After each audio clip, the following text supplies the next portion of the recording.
Al filo de la realidad, de la realidad, de la realidad.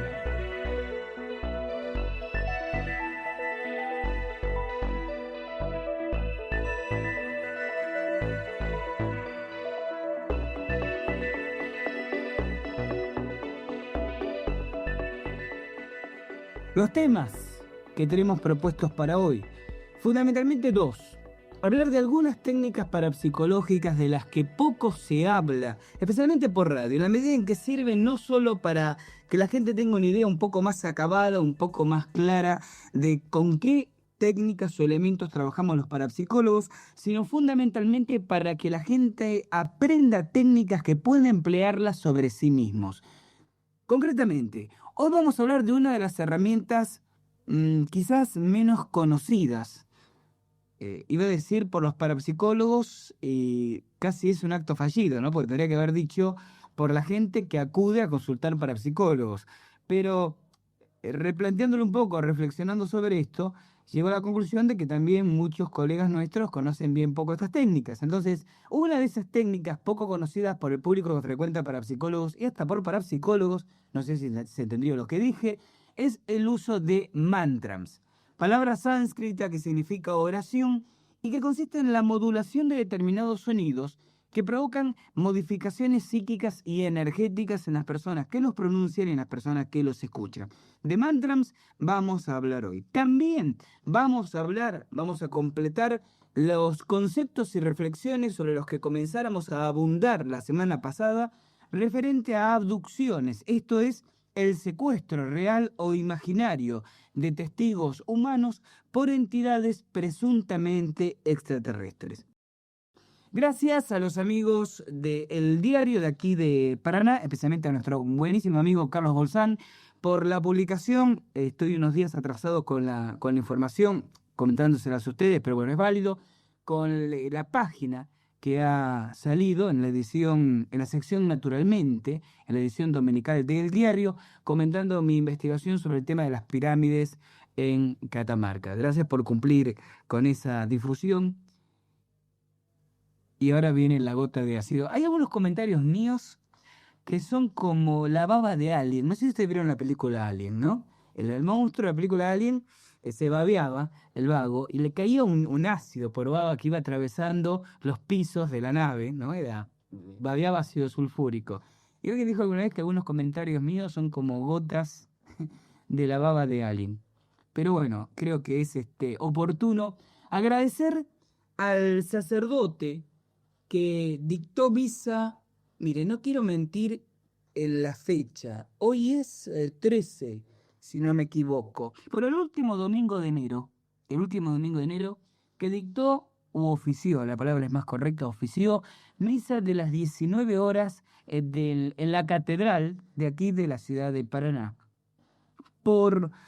Después del oficio religioso, dedicar algunos minutos a sus habituales reflexiones, a su habitual homilía, y hacer un espacio donde abundó en algunas consideraciones críticas, yo diría críticas en el sentido lesivo por los comentarios que llegaron a mis oídos, contra un servidor por una nota publicada en el semanario El Otro, de aquí de la ciudad de Paraná, bajo título Satanás, el eterno Prometeo. Parece que a este ministro de la Iglesia Católica no le gustó el artículo y esto alimenta mucho mi ego, ante la concurridísima catedral en la misa de un domingo a las 7 de la tarde, ¿qué tal? Chupate esa mandarina, pavada de momento, dedicó minutos para vapulear desde su punto de vista ilícito, está bien, es válido que no todos pensemos igual, una nota que trataba, para los que no lo hicieron, inclusive se ha publicado en el último número de la revista El Filo de la Realidad, ¿Quién es Satanás? El número 4, que ya está en los puestos habituales de venta. Librería Códice de Paraná, San Martín 664, el kiosco de la terminal de Santa Fe y en los lugares donde ustedes siempre consiguen la revista El Filo de la Realidad. Va el mismo artículo, por si ustedes no lo leyeron, se me lengua la traba, en el semanario El Otro, que lo pueden leer entonces en el último número, el número 4 de la revista El Filo de la Realidad. Una nota sobre Satanás, donde ya me extiendo un poco en el comentario de que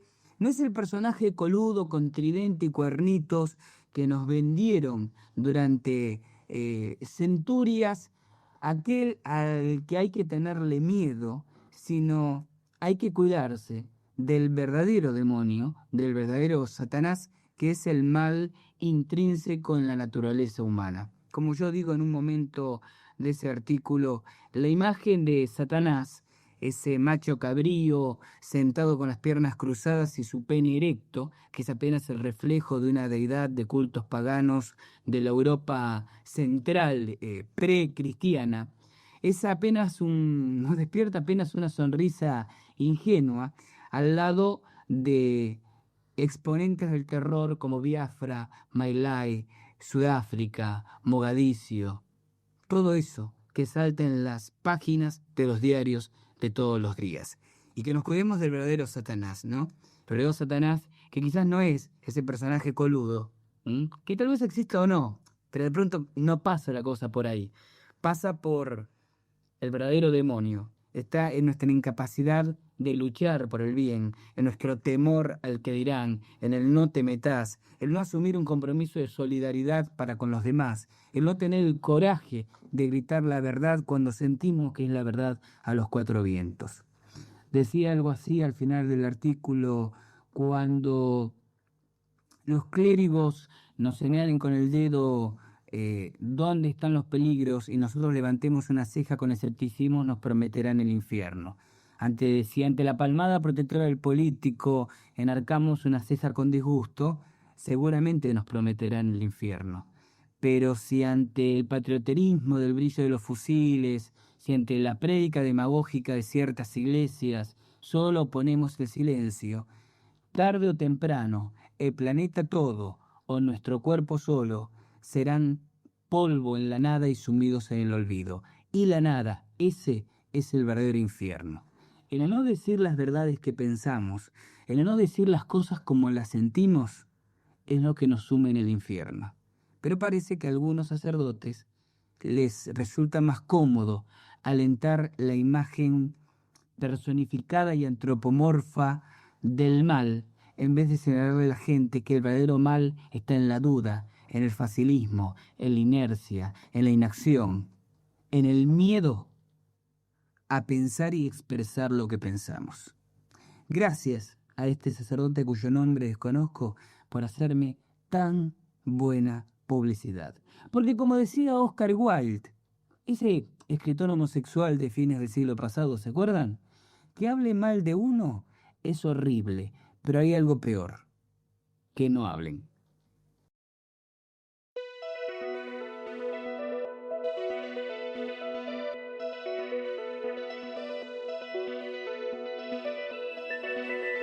Al filo de la realidad, de la realidad, de la realidad.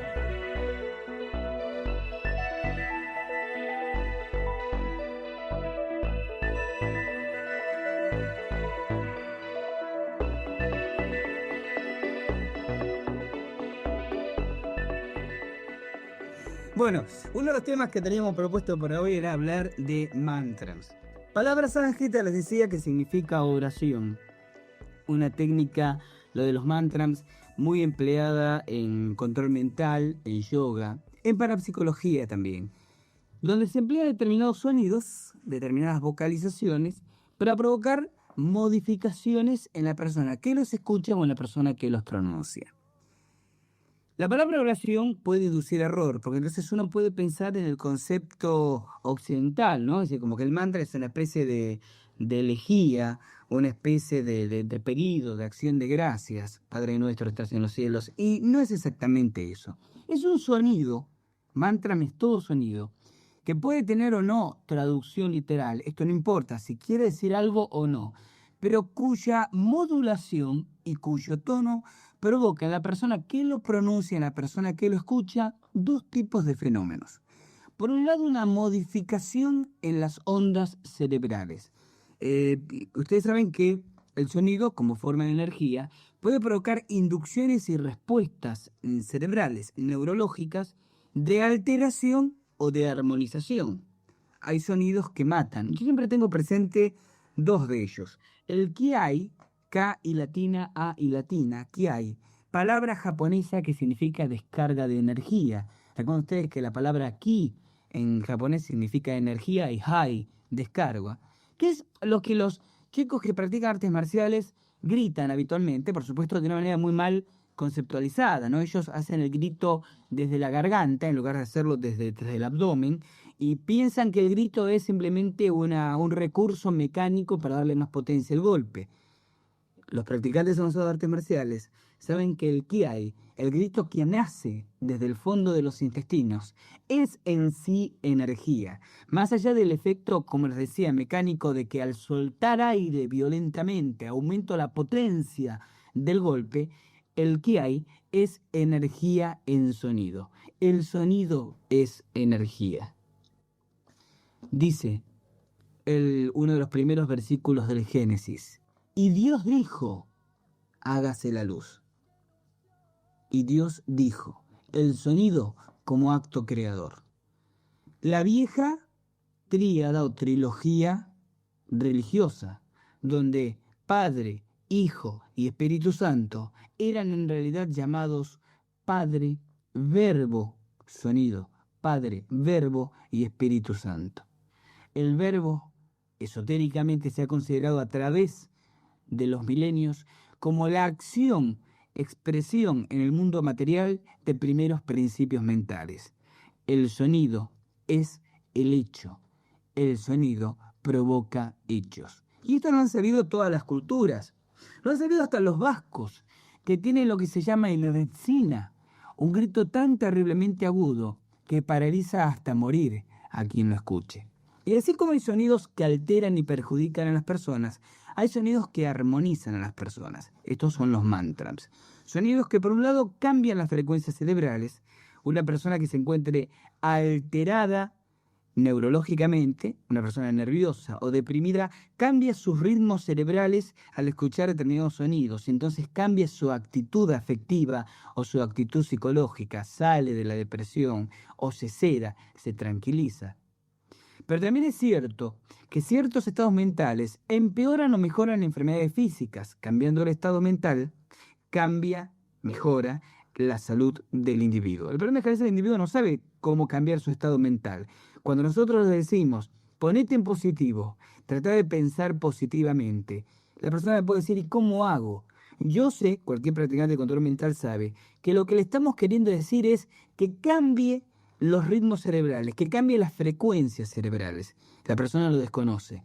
Una de las maneras que debería conocer es que ciertos sonidos provocan ese cambio. Pero además hay otro efecto de los mantras, que es la consecuencia que producen sobre los chakras. ¿Qué es un chakra?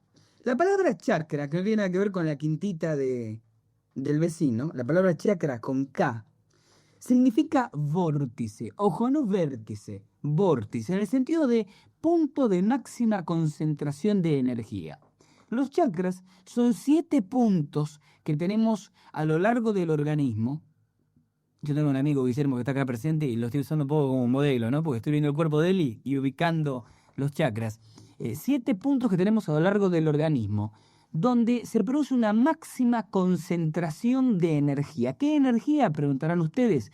Lo que se conoce como campo bioplasmático o campo bioenergético, que es el total de energías, esas famosas energías de que hablan los parapsicólogos, venga que le cambie las energías, tenga energía positiva, negativa, armonícese energéticamente. Bueno, de esa energía estamos hablando. La suma de energías emitidas por el organismo como consecuencia, es decir, se forman a partir de 3 o 4 vías de acceso. La energía de la alimentación, no la energía en el sentido de las calorías, las proteínas, sino en el sentido de las polaridades eléctricas de la alimentación, lo que los japoneses han denominado en su filosofía macrobiótica, que es algo más que el arte del buen comer, el yin y el yang de los alimentos. Entonces, las polaridades de lo que comemos, la energía que absorbemos cuando respiramos, el universo está lleno de energía vital y la atmósfera está llena de una emanación energética que recibe el nombre de prana. El prana es la energía que vivifica lo viviente. Es lo que los japoneses conocen como ki. Es lo que los chinos conocen como chi. El Tai Chi Chuan, por ejemplo, la disciplina marcial, es el manejo de esa energía. Chi, energía entre los chinos. Por eso, el nombre del país, China, que significa en mandarín país de la energía.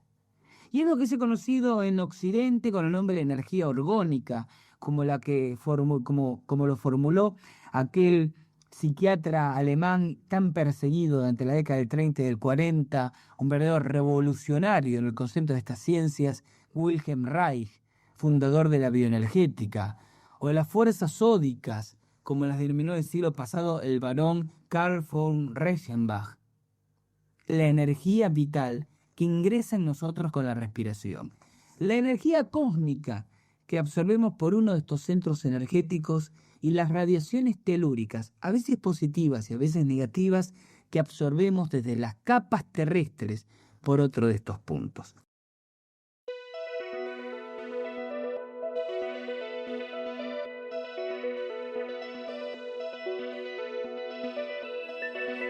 Al filo de la realidad, de la realidad, de la realidad.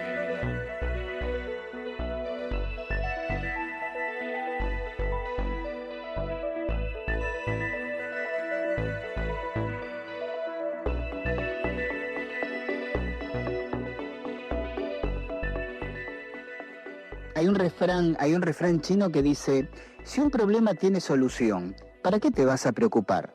Y si no la tiene, ¿para qué te vas a preocupar? Y mucha gente me dice, mira, sí es cierto, Gustavo, pero ¿cómo hago para sentir de esa manera? Bien, aquí entra a tallar la energotonía, una técnica respiratoria, en el marco de la cual se produce o se repite esa frase, provoca que la persona comience a incorporarlo con naturalidad. Otra de las técnicas que trabajamos reciben el nombre de reducción eidética, que básicamente, quiero ser muy sencillo para los escasos minutos que nos restan, básicamente lo que consiste es de qué manera tomo distancia afectiva del problema, de qué manera veo el problema con objetividad. Porque el gran drama de mucha gente, Evelyn, es que toma por origen del problema lo que es reflejo del problema original. La gente tiene, y aquí tal vez erróneamente generalizo, pero digamos, hablemos sobre los grandes números, la gente comete el error de no identificar claramente la naturaleza primera de sus problemas y se abalanza en busca de una solución cuando no ha logrado definir primero ello. Mucha gente me dice a mí en mis charlas, en mis seminarios, Gustavo, yo ya sé cuál es mi problema. Vamos a la solución. No estés tan seguro, no estés tan segura. Yo siempre recuerdo, mira, te cuento una anécdota muy rápida. Un tiempo atrás le preguntó cuál era ese gran problema. Y entonces me dice que ella necesitaba ganar en poco tiempo muchísimo dinero. Yo me río y le digo, bien señora, si es por eso, estamos todos exactamente en la misma situación. Vamos un poco más allá. ¿Para qué necesita usted ganar mucho dinero en poco tiempo? Y me cuenta una historia un poco compleja. Me dice que su mamá estaba internada, que muy poco tiempo después tenían que hacer una operación bastante riesgosa, que una vez que pasara el postoperatorio, tenía que internarla en un residencial geriátrico. Como tú sabes, los residenciales geriátricos, los buenos residenciales geriátricos, son cualquier cosa menos económicos. Entonces que su necesidad de ganar dinero era para poder pagarle a la madre una buena residencia, pero que ella aplicaba control mental para programarlo al jefe que le diera un aumento de sueldo y no alcanzaba los resultados que se proponía. Yo trato de buscar una solución alternativa. Le digo, señora, ¿y no podría usted llevar a su madre a vivir con usted a su hogar hasta tanto su situación se acomode? Y esta señora se pone incómoda y me dice, no, porque mi mamá con mi marido se llevan muy mal y viven discutiendo y yo a esta altura de mi vida quiero tener un poco de paz. Y entonces yo le interrumpo y le digo, dígame señora, ¿qué pasaría si su mamá se muriera? Si su mamá no pasara la operación. Y esta señora pega un salto en el asiento y me dice, eso sería la solución de mi problema. El verdadero problema de esta mujer no era su necesidad de ganar más dinero. El verdadero problema de esta señora era la desastrosa relación que mantenía con la madre. Lo que ocurre que, como mucha gente, tomaba por origen del problema lo que era reflejo del problema original.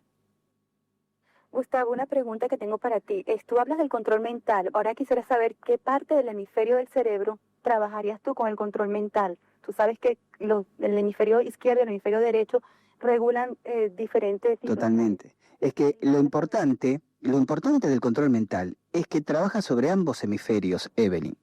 Potencia tanto el aspecto lógico, racional, casi diríamos matemático de nuestra naturaleza, y potencia también el aspecto intuitivo, artísticamente creativo, uno de los resultados estadísticamente mensurables de la práctica de la energotonía. Es no solo que aumenta el cociente intelectual del individuo, esto es estadístico, esto es matemático, por supuesto, aumenta en un sentido proporcional, ¿verdad? No en un sentido general, sino que además la intuición, que no es más que una forma leve de percepción extrasensorial, se afina y casi estaría tentado a decirte que se pone bajo el dominio de la voluntad.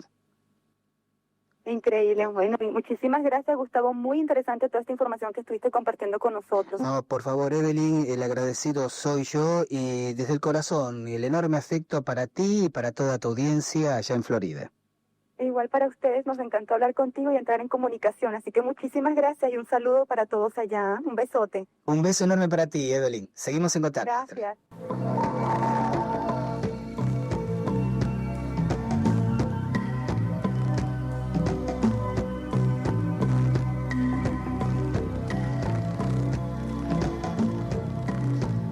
Y bien, esto que ustedes acaban de escuchar fue un dúplex telefónico con WPSP 1190M, poderosa emisora radiofónica de West Palm Beach, Miami, Florida, Estados Unidos.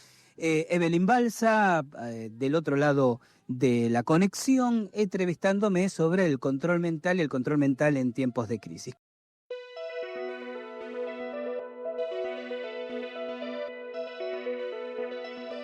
Al filo de la realidad, de la realidad, de la realidad.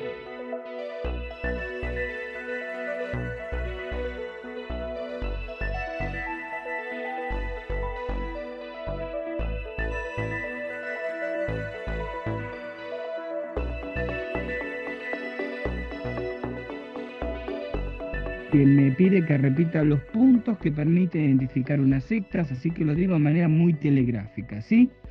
Característica número 1, reduccionismo simplista. Todo es fácilmente explicable en un 2x4, más que un tango parece, a través de la opinión que los líderes de una secta tienen de los grandes misterios universales. Característica número 2, el literalismo. Especialmente cuando tienen libros como la Biblia, donde todo se reduce a una interpretación literal, es decir, textual de lo que la Biblia dice. Tanto es así que más de un sectario toma argumentos como aquel que dice a los adivinos sabráis de matar, y bueno, sale a matar para psicólogos por ahí porque se trata de interpretar literalmente lo que dice la Biblia, ¿no? En tercer lugar, el protagonismo electivo. Da la oportunidad de que una persona del llano, ingresando a la secta, casi una especie de curso veloz como el que hacen los yanquis, ¿no? El hágalo usted mismo, sea protagonista de una experiencia no solo trascendente en lo espiritual, esto sería enriquecedor, sino de una experiencia trascendentemente publicitaria, esto es lamentable, a través de la estructura que la secta tiene montada para ese efecto. En cuarto lugar, la revelación constante.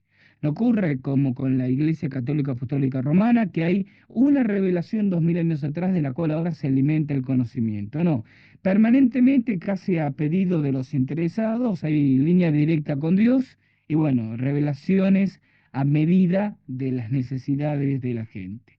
En quinto lugar, la imposibilidad del diálogo. El fanatismo de las sectas hace imposible toda discusión sana, sensata, equilibrada, de ideas de esta secta. En sexto lugar, un fuerte compromiso grupal, con una marcada pérdida del individualismo, y evidentemente esto tiende a una disgregación de la personalidad del sujeto, que digamos así, ralentiza, destruye su propia personalidad a expensas de las necesidades de la secta. En séptimo lugar, implementación de técnicas coercitivas. Esto va desde la ruptura del esquema familiar hasta la privación ilegítima de la libertad, pasando por el lavado de cerebro, ¿no? En octavo lugar, las promesas de realización personal. El individuo en la secta cree que no solo va a trascender metafísicamente, esto sí sería importante, sino que lo va a hacer en todo punto de vista, económicamente, socialmente, afectivamente. Y en noveno lugar, una atomización de la cultura, la destrucción de las culturas y de las creencias tradicionales de un pueblo, de una nación o de una etnia, supeditándolo a los intereses multinacionales de la secta.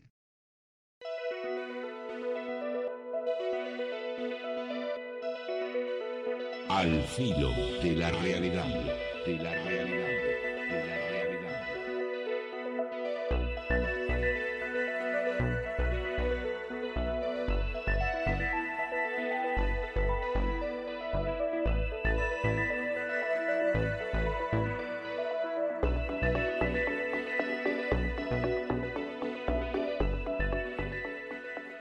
El año pasado, allá por noviembre, al poco tiempo de empezar esta segunda época en el NT14 de este programa, que ya entró en su cuarto año de emisión, yo comenté, hice una síntesis de las distintas sectas pseudo-religiosas que pululaban en la ciudad de Paraná y alrededores.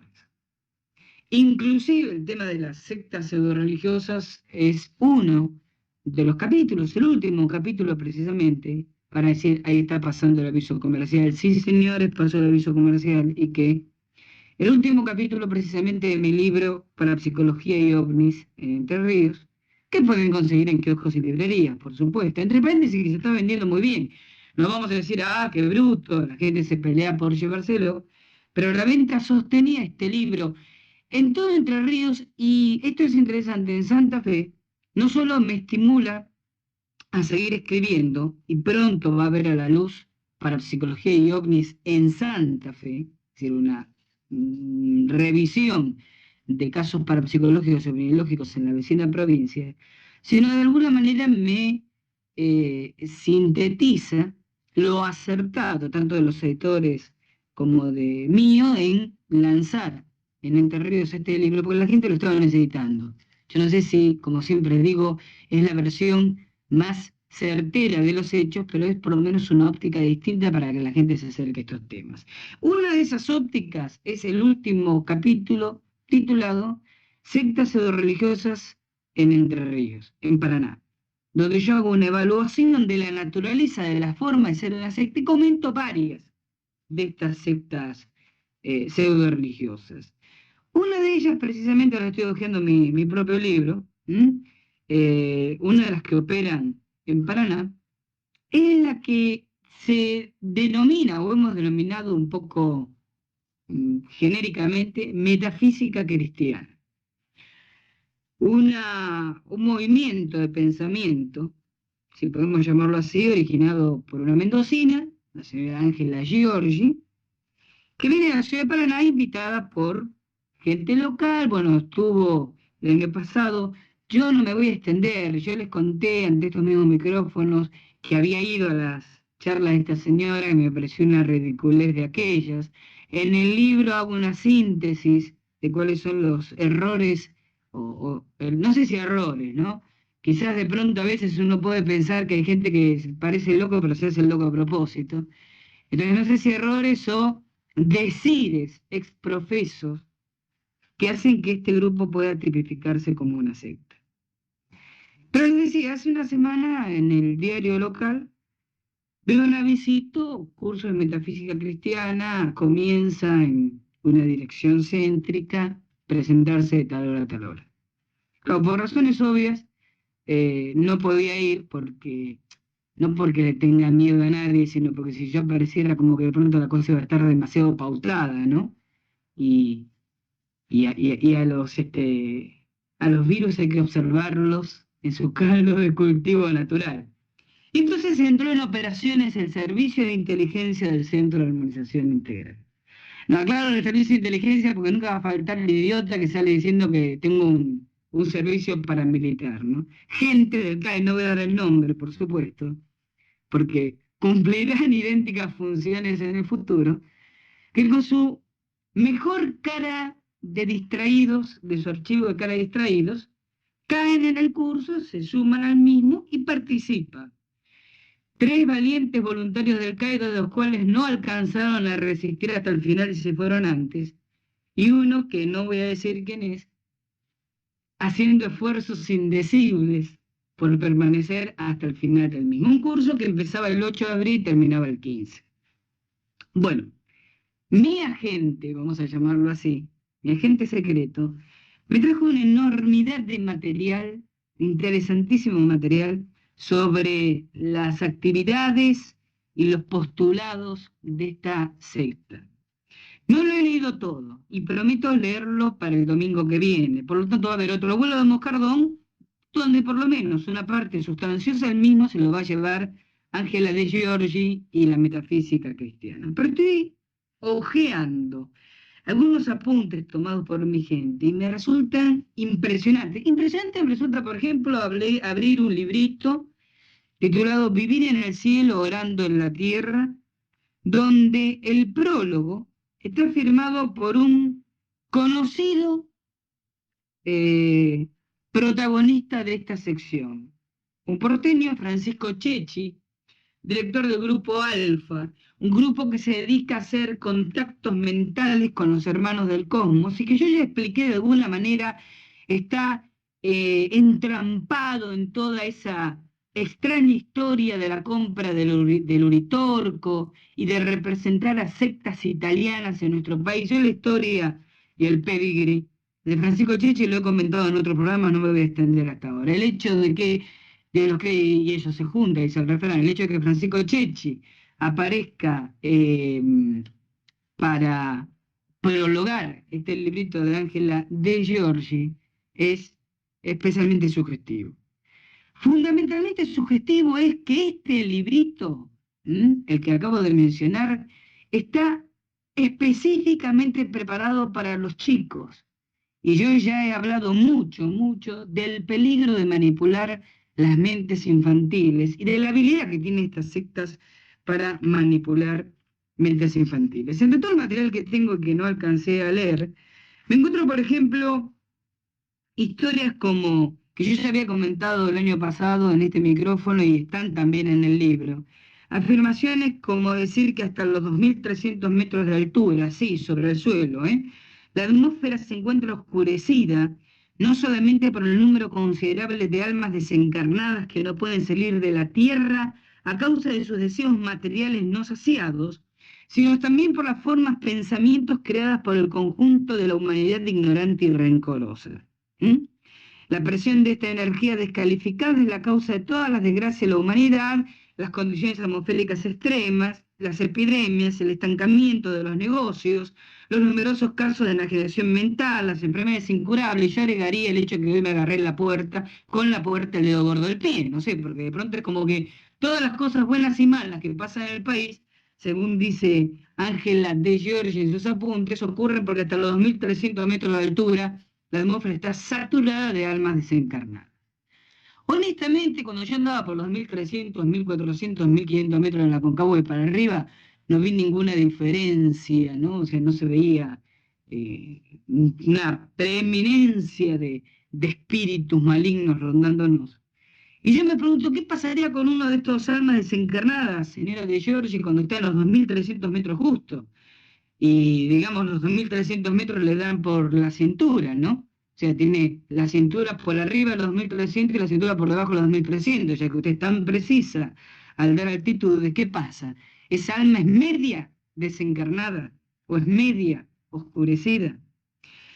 Y acá en los apuntes que yo tengo hay sandeces tales, peligrosas sandeces, ¿no? Porque me dice mi agente secreto, tenemos noticias, son las 12, le voy a robar 2 minutos a los chicos de noticias porque quiero redondear este concepto, que por ejemplo había unas 35 o 40 personas, no más de 10 hombres y no más de una docena de jóvenes, comentan que, salvo 2 o 3 personas que evidentemente estaban muy a la expectativa de la desconfianza, la mayoría, el típico ejemplo de señoras cholulas, respondía a coro Sí, cada vez que Ángela de Giorgi preguntaba algo, no, cuando preguntaba otra cosa, y había una aceptación total por parte de postulados, como por ejemplo decir tales como que ellos han creado una oración científica.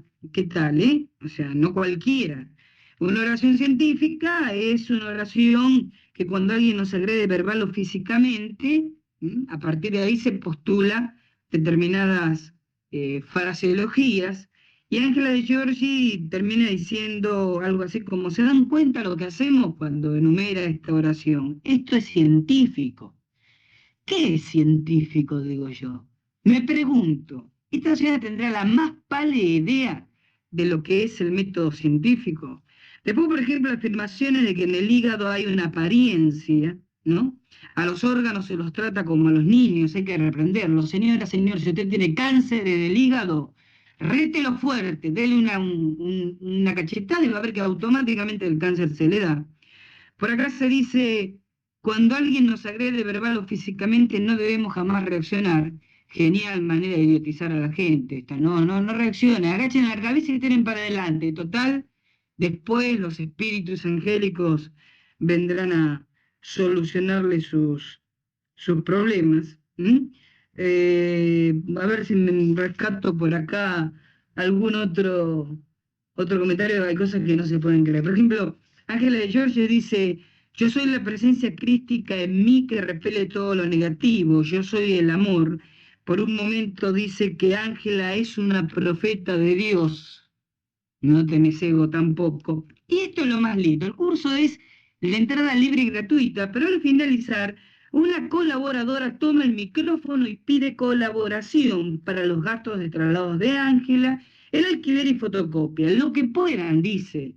No se les ha cobrado nada. El lunes vamos a pasar una bolsita y cada uno pone lo que crea conveniente de acuerdo a lo que ha recibido. Yo no voy a volver a extenderme sobre el problema de las sectas, lo que ideológicamente significa. Me remito a lo dicho en el libro. Me remito a lo dicho en los informes que oportunamente entregamos a las jurisdicciones policiales y gubernamentales. Y me remito también a quien tenga la intención de sentirse ofendido por mis decires, que hay muchas otras pruebas a disposición de los estamentos judiciales o policiales cuando me sean solicitados. Así pasó el bolo de Moscardón de hoy.